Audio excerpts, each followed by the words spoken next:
This happened 10 years ago. I was 25, just starting as a freelance nature photographer. I thought a weekend getaway would help me recharge after a tough project. I found a cabin in the woods, surrounded by tall pines and a small lake. It looked peaceful, maybe too peaceful. I've never stopped thinking about that weekend that I set up my camera gear and grabbed a book I brought. At first, it felt calm. The sound of leaves rustling was soothing. But then, around dusk, I heard a light tapping on the window. I looked up, expecting to see branches moving. I convinced myself it was just nature's noises. I shrugged it off and went back to my book. The next day, the tapping returned, louder this time. It sounded like something wanted my attention. I leaned closer, my heart racing. I peered outside, but there was nothing but trees and shadows in the fading light. I told myself I was imagining things. That evening, I rummaged through some old boxes in the attic and heard the tapping again. It was no longer faint. It felt like something was right next to me. My instinct screamed at me to run downstairs, but I couldn't move. Then I found an old journal. The pages were worn and yellowed.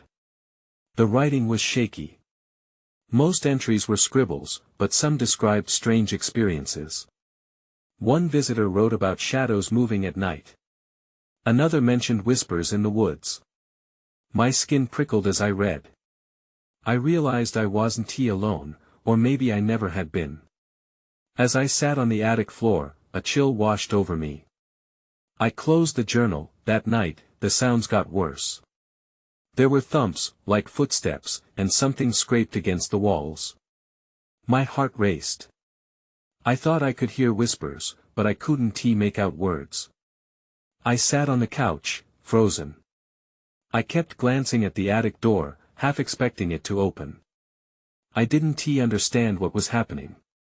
Dread washed over me. When morning came, I searched the cabin, but found nothing unusual. Just remnants of past guests.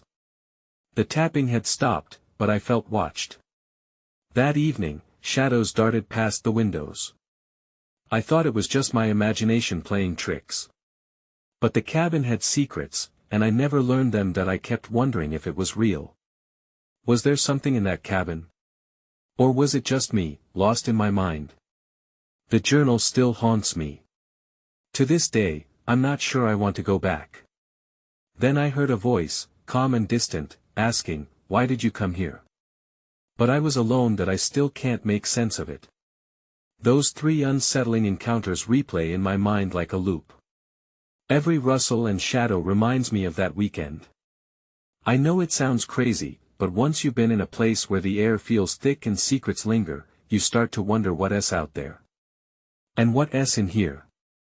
I spent the next day hiking the trails around the cabin, trying to shake the unease that clung to me. I hoped nature would distract me from the lingering sounds of the night before. But the forest felt different. Every snap of a twig put me on edge.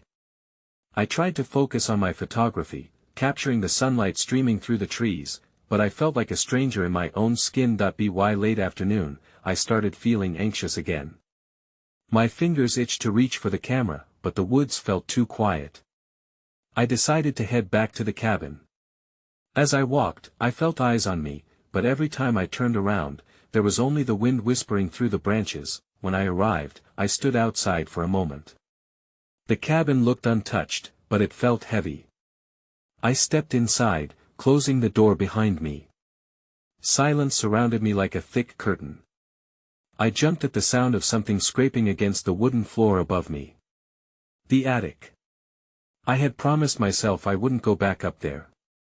The rest of the cabin felt off limits. But the noise grew louder, almost urgent. I held my breath, trying to convince myself I was being ridiculous. It was just the wind. Maybe a loose roof shard. But the more I listened, the more the sound felt like a voice calling out to me. I ascended the stairs slowly, each creak echoing in the stillness. The attic door loomed ahead. It was slightly ajar, as if someone had left it open for me. My heart raced as I pushed it open. Dust motes danced in the dim light streaming through the tiny window. that S when I noticed it.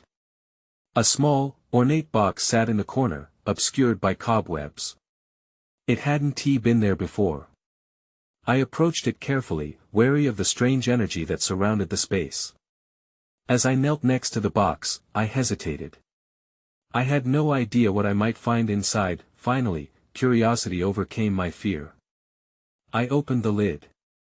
Inside lay a collection of photographs, faded and yellowing. I picked one up. It showed a family standing in front of the cabin, smiling.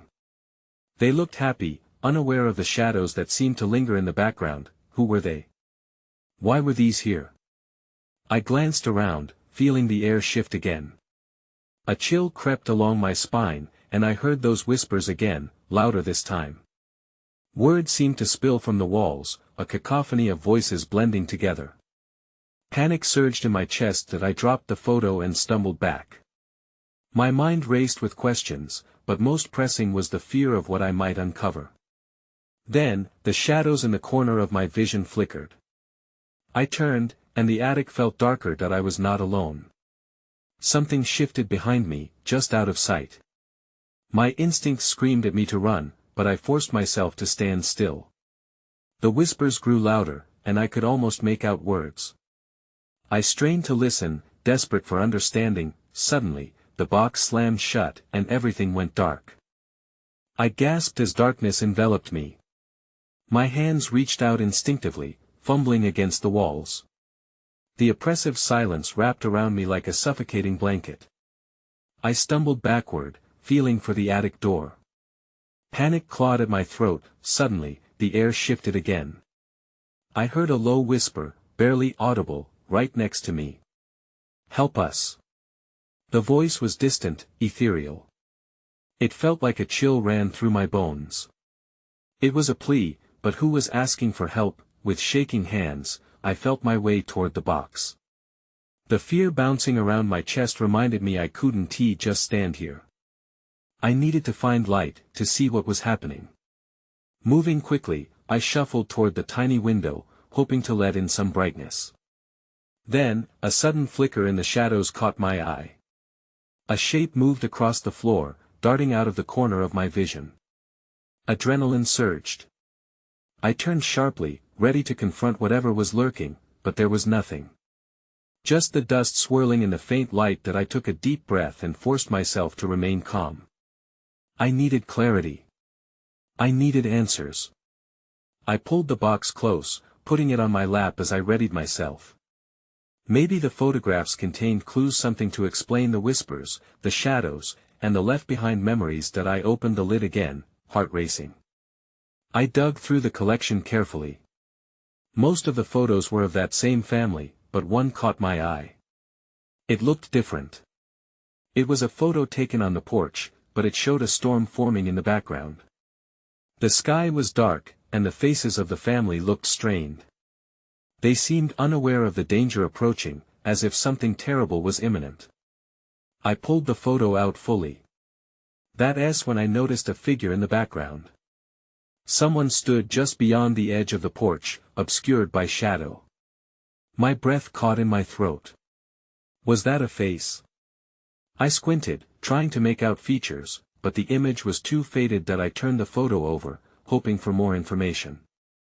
An inscription was scrawled there: "Remember us before it's too late." Confusion washed over me. What did that mean? Before I could ponder it further, a soft thud echoed from behind me. My stomach dropped. I hadn't imagined the noise. Something in the cabin shifted, and the air felt thicker. Goosebumps raised on my arms as dread seeped into my bones. "Who is there?" I called out, but my voice wavered. The words hung in the air, unanswered. A heavy silence followed. Maybe it was nothing more than a branch against the roof, a trick of the cabin settling. But everything within me urged caution. I could feel resentment on the air, mixed with a sense of urgency. I forced myself to stand, determined to confront whatever ghostly presence lingered here with me. Slowly, I walked toward the attic door. The shadows seemed to sway, shifting with the light that barely edged in. As I grasped the door handle, I felt a cold breath against my neck tightening like a grip. Then, the door swung open by itself, revealing the descending staircase. A voice echoed softly, laced with desperation, "Let us out." I froze, heart racing, realizing this encounter was just the beginning. The darkness seemed alive, pulling at me as I stood there, frozen. The voice faded into a whisper, but the urgency remained. I had to act. I couldn't just leave the door open. With trembling hands, I pushed it back into place, shutting off whatever might be waiting below. "What do you want?" I asked, the words spilling into the silence. "Who are you?" No response came, but the air felt thick, charged with its own kind of energy. I turned back to the photo, heart racing. There had to be something more. I rifled through the rest of the photographs, searching for another clue or a piece that would link things together. As I dug deeper, I came across another photo that stood out. This one was of a little girl, sitting on that same porch, her smile wide and innocent. But there was something off about her eyes. There was a shadow in them, a depth that felt unsettling. I flipped it over, hoping to find an explanation. "Clara," before it all changed, it read. My pulse quickened. Clara? Was this the same girl that had been in the storm photo? Suddenly, a noise echoed from above me, a sound like a soft shuffle. My fight or flight response kicked in, urging me to flee. But where would I go? I couldn't leave without understanding what was happening here. I peered up and spotted a dust-covered beam in the attic's dim light. The air was still thick, but I had to know if I was alone. Summoning courage, I climbed the stairs slowly, testing each step as I went. The wood creaked beneath my weight, every noise amplified in the silence. That I reached the top and looked around, trying to sense anything unusual. The attic seemed frozen in time. Old trunks and cobwebs filled the corners, but nothing stirred. I turned to look back at the door. The heavy darkness behind me almost felt like it was watching. Then I caught movement, out of the corner of my eye, a flash of white. I turned quickly, my heart racing. It was just a tattered curtain fluttering in the draft. But then I heard it again, the voice. "Help us this time." It was layered, like more than one voice was speaking together. I dropped the photo, letting it fall, dread pooling in my stomach. I needed to get out. I needed to escape whatever was in this place. Then, unexpectedly, a cold hand grabbed mine from behind. I spun around and faced her. It was the little girl from the photo, Clara, but she looked changed. Her smile was gone, replaced by a look of pain and sorrow. "Please, you have to help us before it's too late," she said, her voice quivering with urgency. I stumbled back, heart pounding. I was knee-deep in something terrifying. I had wanted answers, but this was even worse than the whispers. "Who do you need me to help?" I managed to ask, but she simply stared, her lips trembling. Then, without warning, the attic door slammed shut behind me with a resounding thud. Panic surged in my chest again. I pounded on it, desperate to get out. But the solid wood wouldn't budge. I turned back to Clara, but she was already fading away, her small figure dissolving into the shadows. That's when I knew I was trapped not just in this attic, but with whatever dark history lingered in the cabin. I was alone. The attic was engulfed in silence, except for the faint creaking of the floorboards beneath my feet. The shadows danced around me, swallowing the dim light. I pressed my palms against the door, hoping that somehow I could push it open, but it was like trying to move a mountain. I felt the panic welling up again, clawing at my throat. "Clara!" I shouted, hoping she might hear me, but the only reply was the echo of my own voice. The realization hit me hard, she was gone. I was left with the dark, and a heavy weight settled on my chest. That I looked around, searching for any sign of her. Maybe there was something else here, something that could explain what was happening. In the corner, I noticed a small trunk, its leather cracked and worn. I took a step toward it, knowing full well I was diving deeper into whatever mystery this place harbored. I could feel the pulse of something beyond the shadows, something that pulled me to it, with shaky fingers, I unlatched the trunk and lifted the lid.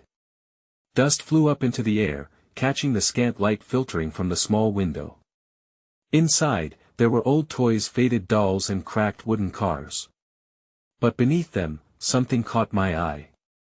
A small, ornate box, locked but with a key rusted and attached. "What's in you?" I muttered to myself as I picked up the box.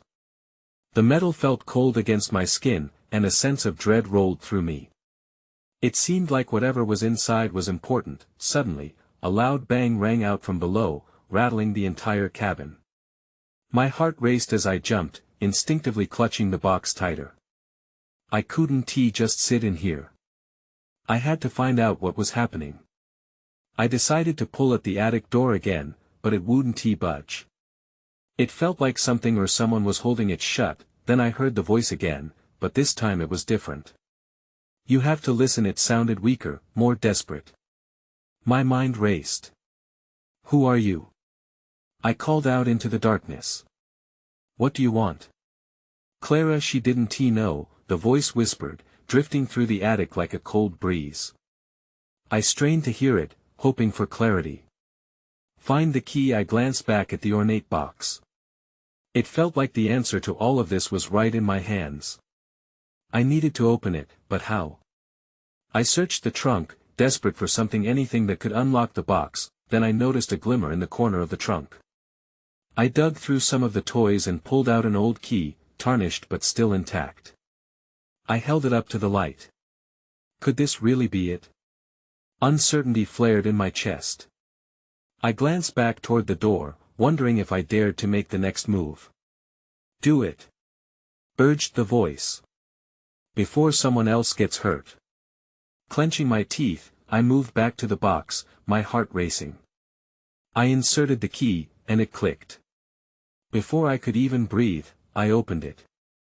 A rush of cold air poured out, wrapping around me like a shroud. That's when I saw it, a small stack of faded letters, tied neatly with twine, and a brittle feather resting atop them. My fingers trembled as I reached in. I knew these letters held secrets, but as I began to pull them out, a gust whipped through the attic, extinguishing the light and plunging me into complete darkness. Then everything went silent. I stood frozen in the darkness, clutching the box as if it were a lifeline. The cold air swirling around me felt alive, pressing against my skin. I blinked, but the darkness refused to lift. The silence was suffocating, like the air had thickened to an unbearable density. "Clara." I tried again, my voice echoing into the void, but only silence returned. My heart pounded in my chest, the only sound in this desolate space. That I took a deep breath, forcing myself to act. I couldn't stay here. I needed light, some end to this darkness. I fumbled for my phone, praying it had enough battery left. The screen flickered to life, casting a pale glow around the attic. I squinted against the brightness, desperately searching for the letters I had just seen. They were still there, the twine delicately binding them together. My fingers shook as I reached for them, prying them from the box. Just as I unraveled the twine, the wind roared, rattling the very beams of the attic. I flinched, my heart racing. I felt it again, that sense of being watched, nearly suffocating me. That I shook my head, trying to clear my mind. "Focus." I pulled the first letter from the stack. It was yellowed and fragile, the ink faded but still legible. As I began to read, the words danced across the page, telling a story that felt chillingly familiar. "Dearest Clara," it began. My breath caught in my throat. My name. I read on. The letter detailed Clara's thoughts about a hidden truth, about the darkness that seemed to seep into everything around her. The more I read, the more I felt unease seep into my skin. "Something is coming," it warned, "and it holds the key to our secrets. Beware the shadows." I dropped the letter like it had burned me. My mind raced. Shadows? What did this all mean? Just then, my phone buzzed in my hand, and I jumped, startled. A message blared on the screen: "Get out. Now." I froze, eyes darting around the room. Who sent this? Panic seized my throat as I spotted the faintest outline of movement in the corner of the attic, just beyond the reach of my phone's light. My heart threatened to escape as I squinted against the darkness. "Clara?" I called, my voice trembling. "Is that you?" There was only silence, but then I heard a soft whisper, just above the wind. "Don't let them find you." The air was thick with dread. I recalled the voice from earlier, the urgency behind it. The letters, Clara's anguish, the hidden shadows. Something was wrong, and I was right in the middle of it. I had to escape before whatever was lurking in this cabin found me. I turned to scramble toward the attic door, but before I could reach it, the heavy thump of footsteps echoed from below. They were getting closer. I gripped my phone tight, realizing I had to act fast. That I could feel the walls closing in, the dread creeping back, threatening to suffocate me. I rested my hand against the door, ready to push. "I'm not afraid," I whispered, though I knew it was a lie. Just then, a shadow moved again, larger this time, creeping toward me. I whispered, "Clara." But no answer came. Instead, the door trembled under a force from the other side, and with a loud crash, it flew open. That I was met with an empty hallway, but I felt that presence, the chilling essence hovering just behind me. That I had awakened something, and now it wanted me too. I stepped into the hallway, my breath hitching in my throat as I glanced back. The attic door swung wide open. A gust of icy air sent a shiver down my spine. I hesitated, torn between fleeing and turning back to confront the shadows. "Clara?" I called again, but all I received was a whisper of wind curling around me. The hallway stretched out, shrouded in darkness. The wooden floors creaked under my weight, as if telling me to turn back.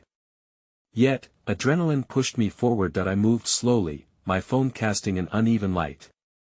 Each step felt heavy. I could hear my heartbeat, a frantic drum, screaming for escape. The chill of the air bounced off the walls and wrapped around me like a shroud. At the end of the hallway, I spotted a glint. My heart raced as I approached it, trying to ignore the sound of soft whispers brushing against my ears, urging me forward. It was a small mirror hanging crooked on the wall, reflecting my frightened face. In that fragile reflection, I thought I saw something moving behind me, a dark figure, shifting just out of the light. I spun around, but the hallway was empty. Just silence. My skin crawled. I took a deep breath, forcing myself to confront the mirror. I leaned closer, its surface smudged with age. Suddenly, I felt a pang of nostalgia. I remembered Clara standing beside me, her laughter echoing as we played make-believe in this very cabin all those years ago. Why was I doing this? The darkness was trying to erase those memories. Something gripped my heart. I needed to find Clara. Somehow, I felt that she was still here, a tether between this world and whatever was lurking in the shadows. I turned to leave, the whispers intensifying and swirling around me. It was then that I noticed the door at the end of the hall, slightly ajar. A faint light flickered from within, beckoning me like a moth to a flame. My instinct screamed to run the other way, away from the source of that inviting light, but curiosity was too strong. I needed answers. "Clara?" I called again, my voice shaky. As I neared the door, a sudden bang echoed from behind me. I whipped around, my heart racing. The attic door slammed shut, sealing off my exit. Panic gripped me. I was trapped. I faced the door, hesitating. All the stories Clara had told me about this cabin flooded back, tales of things that lurked in the dark. Did I really want to open this door? With a deep breath, I pushed it open. Inside, the warm glow enveloped me, an unexpected contrast to the brutal chill of the hallway. It was a small room, filled with dusty objects covered in forgotten memories. And there, in the corner, stood a figure. Only it wasn't Clara. In shocked disbelief, I stepped back. This figure was cloaked in darkness, its features obscured. "You shouldn't have come here," it said, its voice echoing like an omen. I staggered back, realizing too late that whatever I awoke in the attic was ready to converge. And then, everything changed again. The light flickered, and the shadows began to writhe. I found myself unable to move as the figure advanced, each step echoing with haunting finality. In that moment, I understood I was not just a bystander in Clara's story, I was now part of it. And their secrets were about to engulf me whole. I stood frozen, heart hammering against my ribs as the figure continued to approach. The warm glow of the room flickered and wavered, casting erratic shadows across the walls. I could barely think, every instinct screaming at me to run, but my feet were glued to the ground. "You don't belong here," the figure said again, and even though I couldn't see its features, I felt its eyes boring into me. It reached out a hand, shrouded in darkness. I flinched, my mind racing. Clara had to be somewhere close. Perhaps the figure was trying to protect her, or worse, it was here to stop me. "Clara!" I shouted again, desperation creeping into my voice. The figure stilled, a flicker of something, perhaps confusion, crossing its form. I took a brave step forward, my fingers trembling as I inched toward the source of the light. Just as I was about to reach out, the room around me shifted. The floor beneath my feet trembled, and the walls seemed to bend inward, as if trapping me in a space that was both familiar and foreign. I could hear faint whispers again, but this time they seemed more urgent, more chaotic. A sudden rush of memories flooded my mind. The last time Clara and I had played in this cabin, we had discovered a hidden compartment under the loose floorboard. I had found an old journal filled with her sketches and notes, tales of otherworldly creatures that lurked in the shadows. I had thought they were just stories, but now I wasn't so sure. The figure lunged at me. I ducked, instinctively dodging its grasp. My heart twisted in fear, and I stumbled backward. I found myself against the wall, trapped with nowhere to go. The dim light flickered once more, illuminating a collection of objects, old dolls, trinkets, and Clara's journal, lying open on a dusty table. And at one terrified glance, I recognized the drawing on the page. The dark figure before me was identical to the one sketched on the brittle parchment. My breath caught in my throat. The legends had come to life. "Please," I begged, desperately searching its eyes for some humanity. "I'm looking for Clara. I need to find her." The figure paused again, as though contemplating my words. For a breathless moment, I dared to hope I might break through. But just then, the walls groaned, and the shadows around us deepened, swallowing any light. The whispers turned into screams, a cacophony of messages I didn't understand. Panic clawed at my throat. I had to get out of there. I spun toward the door I had just entered through, but it was gone. A solid wall stood in its place. I pressed against it, frantically searching for a way out. That's when I saw it. In the corner, the journal began to glow, the pages turning on their own, revealing a drawing that was yet to come of me, running, chased by the shadow. My breath quickened. Everything was converging. The figure stepped closer, the darkness swirling around it. "Find her, or be lost forever," it whispered, its voice harmonizing with the chaos. I couldn't move. I was trapped in a nightmare, and as everything spun away from me, one thing was clear: I had to face what lay ahead, because the echoes of the past were not done with me yet. I stumbled back, my eyes darting around the room, searching for an escape that wasn't there. The glowing journal pulsed like a heartbeat, urging me to pay attention.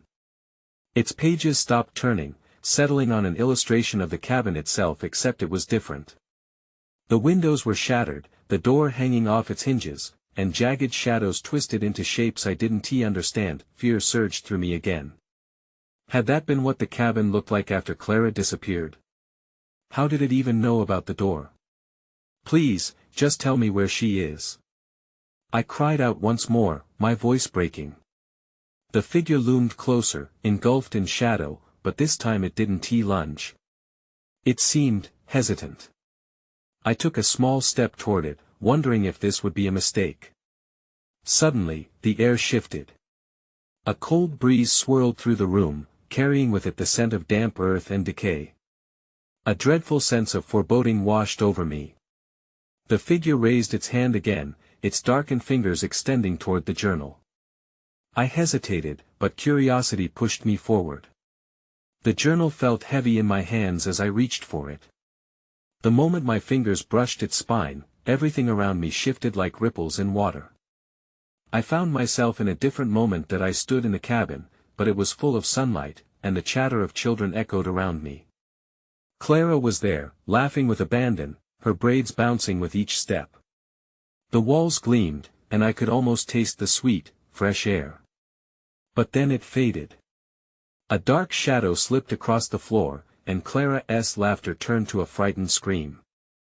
I gasped as the memory cracked like glass, leaving remnants of panic in its wake. I was flung back into the present. "Why are you showing me this?" I shouted at the figure. "What happened to her?"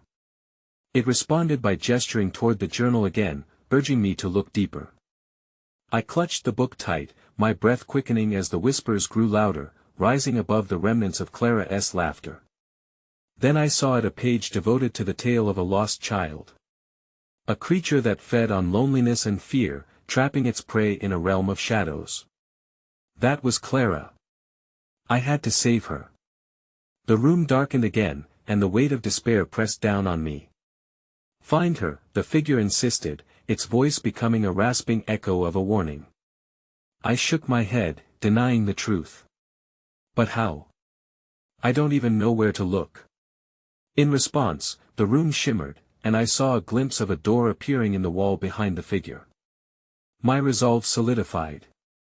I needed to peel back the layers of this nightmare and find Clara. With one final glance at the shadowy figure, I turned toward the new door. "I'm coming for you, Clara," I whispered, steeling my resolve. As I reached for the doorknob, the whispers erupted into chaotic howls around me. I took a deep breath and opened the door. What lay on the other side would change everything. I stepped through, and the darkness swallowed me whole. When I opened my eyes again, I found myself standing alone on a mist-shrouded trail leading away from the cabin. The air felt heavy but still, an unnatural quiet hung over everything, interrupted only by the distant sound of water lapping against the shore of the lake. It was eerily familiar, yet the vibrant colors of the trees and sky hadn't returned. Everything here was muted, shadowed. That I took a cautious step forward, feeling a tension thrumming in my chest. "Clara?" I called out, the name spilling into the stillness. No response. I looked back toward the cabin, its silhouette a dark presence etched against the swirling fog. It felt like an abyss, a portal to the chaos I had just escaped, but with a nagging sense that it still held Clara captive within. In the distance, I thought I heard her voice, faint and elusive, like a breeze whispering through the trees. "Help us!" It felt close yet unreachably far. My heart raced, torn between the instinct to turn back to the safety of the cabin and the urge to follow that beckoning sound. Taking a deep breath, I pushed forward along the trail. The weight of shadows seemed to cling to me, tightening its grip. As I walked, unease rippled through the woods, each snap of a twig echoing louder than expected. But as I moved deeper, the trail began to brighten ever so slightly. The ground shifted beneath my feet, revealing glimpses of leaves bursting into vibrant greens and golden yellows, as if fighting against a smothering dark. "Clara!" I shouted again, desperation creeping into my voice. There was still no answer, but something in the air shifted, a faint rustle that felt like movement. Compelled by a mix of dread and hope, I picked up my pace, determination fueling me despite the uncertainty. The path opened into a small clearing, revealing the lake. But there was something off. It looked different, edge-frayed, as if held together by brittle memories. The water's surface shimmered, reflecting distorted images from the past. I saw children playing, laughing, and then suddenly the laughter faded, replaced by cries that resonated through the ever-thickening calm. In the center of the lake, a figure appeared, faint, like a mirage. I squinted, my heart pounding, trying to discern the outline. Was it Clara? "Clara!" I called again, urgency pushing me forward. The figure turned, and I felt a pull, a connection that drew me to the shoreline. "Remember us before it's too late." The words echoed in my mind, the same line from the photograph I had found in the attic. The lake mirrored a darkness within me, a potent reminder of the lost souls tethered to this cursed place that I waded into the water, letting the coolness wash over me, step by step, until I was waist deep. "Clara, where are you?" I shouted again, feeling the shadows closing in around the shore. But the figure only lingered, drifting further away, teasing my thoughts. Suddenly, there was a surge in the water, and I felt a current pulling me under. I fought against it, panic coursing through me as my feet struggled to find purchase. I thrashed my arms, feebly opposing the dark force surrounding me, but it was too strong. With one last desperate gasp, I surrendered to the depths, forcing my eyes open against the sting of water. In that instant, everything went dark. When I resurfaced, I was lying on the shore, panting, drenched, but alive. The sun spilled warm light over my skin, invigorating my senses. I looked around, the cabin still looming in the distance, shadowed but steady. My heart began to slow, confusion settling in. Had it all been a dream? The mist receded like a fading memory. Yet questions lingered. Where was Clara? Had I truly broken free from the shadows? A lingering unease wrapped around me, a reminder that the dark presence was never far behind.